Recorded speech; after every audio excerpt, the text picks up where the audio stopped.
दुनिया को पता चले सनातन के लोग वापस लौट रहे हैं। इसीलिए पूरा यूरोप, पूरी दुनिया आपके बारे में जो राय बना रही है वो आपको गलतफहमी है कि इन दो लोगों की वजह से बनाई है। ये उसके एक अंश हैं। बार बार पूरा यूरोप कहता है 21वीं सदी भारत की होगी। ऐसा ही नहीं कह रहा है, 21वीं सदी भारत की होगी। जो लोग कह रहे हैं उन्होंने आपकी सदी होने से पहले आपके हाथ में एक छोटा सा हथियार पकड़ा दिया है।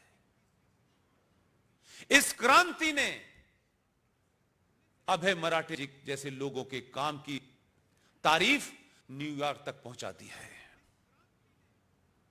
मेरे और आपके बीच में आप सिर्फ मुझे प्रत्यक्ष रूप से आज मेरा हाव भाव देख रहे होंगे, सब कुछ आप मेरी बात पहले सुन चुके हैं, फ्री में सुन चुके हैं, दुनिया भर में सुन चुके हैं। उसी संचार क्रांति के कारण मेरे और आपके बीच आज ये रिश्ता है कि आप मुझ जैसे आदमी को पिछले 2 घंटे से लगातार सुन रहे हैं।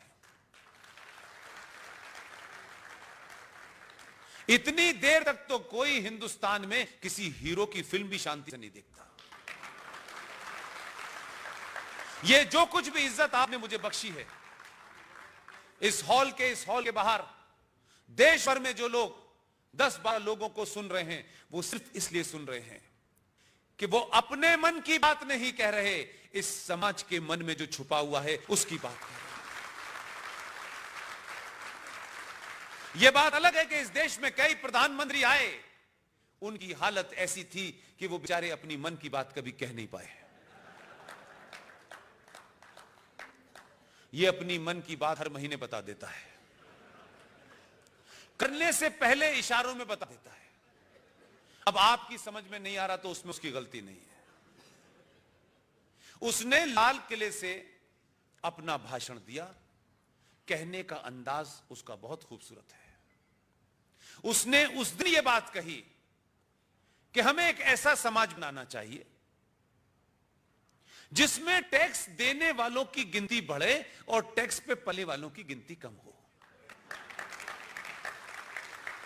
उसने कुछ नहीं कहा।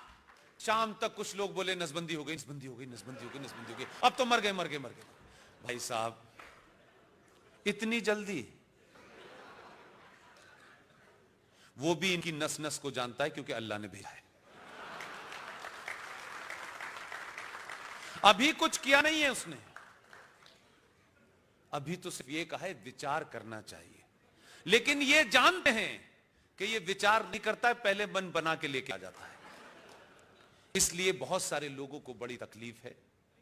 आप यकीन मानिए, अपने भरोसों को, जो भरोसा आपने देश में दिया है, अगर इस भरोसे में 2-4 काम हमारे कम भी होते हैं तभी कोई गम नहीं। मेरा काम, अपना काम, इस कास्ट का, उस कास्ट का, ये तो हजारों साल से चल रहा था।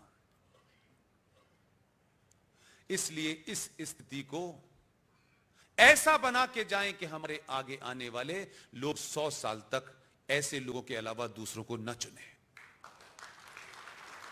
लोग रंग बदल के आएंगे, कुछ कुछ डायलॉग भी बदलेंगे। और जब समाज बनाता है तो सत्ता बदलने से पहले जो सत्ता की खेल में सियार होते हैं बहुत सारे, उनका संकट कैसे होता है। चुनाव हो रहा है, सरकार चुनी नहीं गई है, लेकिन सनातनियों ने अपने मन की बात को धीरे धीरे बाहर बताना का शुरू किया। एक साहब जो ये बार बार फरमाते थे, मंदिर में लड़के जो जाते हैं वो लड़कियां छेड़ने जाते हैं। आपने ऐसा दबाव बनाया, बेचारा मंदिर मंदिर घूम रहा है, और जितना घूमा आपने कहा नहीं हमें 24 कैरेट का सनातनी चाहिए, तो उसने जनेऊ पहनना शुरू किया। मां ने उसे कभी जनेऊ पहनना सिखाया नहीं, तो कभी कमर में पहन रहा है, कभी गले में पहन रहा है, कभी ऊपर पहनता है, कभी नीचे पहनता है। उसको समझ नहीं आया कि जनेऊ कैसे पहने। आपके बदलाव ने एक आदमी को जनेऊ पहनना सिखा दिया। और आपका यह बदलाव लगातार बना रहा। तो जिनका पजामा छोटा था, कुर्ता लंबा था, उन्होंने कहा हमें कोई माई का लाल क्या बताएगा, हम तो 800 साल की हुकूमत कर चुके हैं। दिल्ली की सबसे बड़ी जामा मस्जिद, जिसका इमाम एकमात्र शुद्ध विदेशी मुसलमान है, बुखारा से आया था।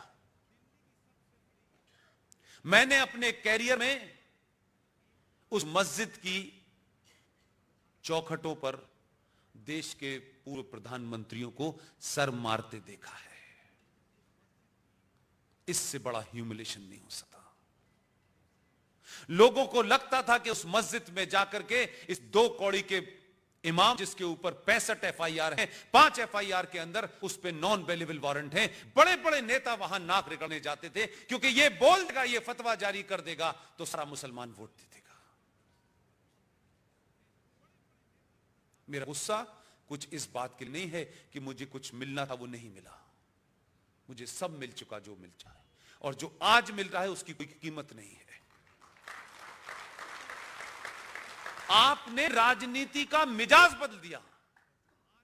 वो अहमद बुखारी, वो इमाम बुखारी उस मस्जिद का, जिसको ये हर घमंड होता था 5 साल के बाद, अब मेरी चौखट पे इस देश का हिंदू अपनी नाक रड़ने आएगा और मैं अपने हिसाब से तय करूंगा कि कौन सेकुलर है, कौन कम्युनल है।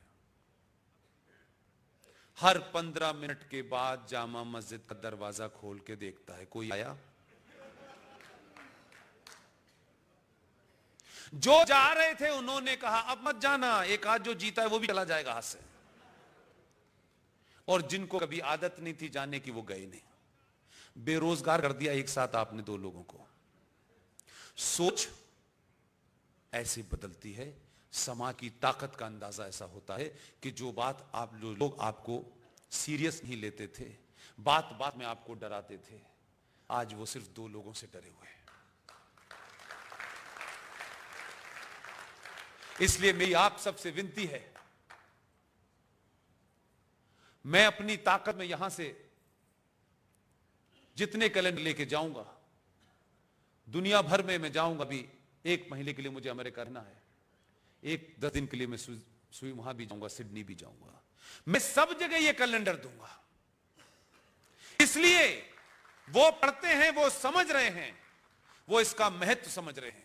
इसलिए मैंने कहा सिर्फ ये तारीख जानने का कैलेंडर नहीं है, ये अपने पूरे इतिहास में आपको ले जाएगा। और सनातन साइंस है, विज्ञान है, ये आज की जनरेशन को बताएगा। इसलिए इस कैलेंडर का महत्व सिर्फ तारीख तक नहीं है, ये हमारे इतिहास से, हमारी सभ्यता से आपको 2-4 कराएगा। इसलिए इस कैलेंडर को अपने घर में लगाइए, इसको समझिए। और आपके शहर में अभय मराठे साहब जैसे लोग अभी जीवित हैं, उनसे कोई कंफ्यूजन हो तो पूछिएगा, ये क्या है, इसका मकसद क्या है, इसका मतलब क्या है।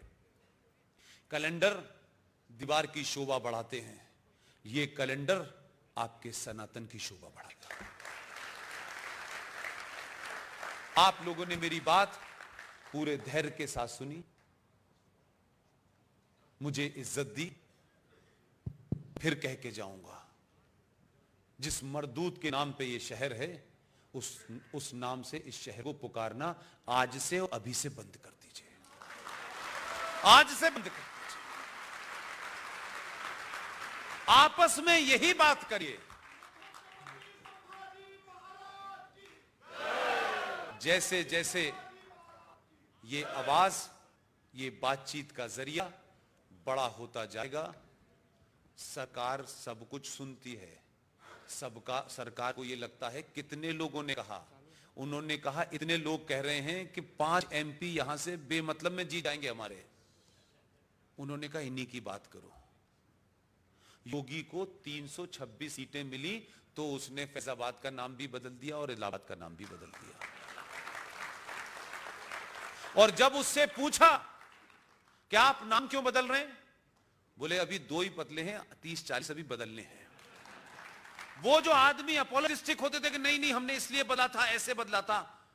हम इस देश में किसी व्यक्ति पूजा पे किसी आदमी का नाम नहीं बदल रहे। जो नाम सनातन और इस भारत का ओरिजिनल नाम था, हम उन्हीं नामों को, जिन दंगाइयों ने, जिन लुटेरों ने, जिन बलात्कारियों ने इस देश पे राज किया, उन्होंने अपना नाम से रखा। उनसे पहले जो नाम था हम वही नाम रख रहे हैं।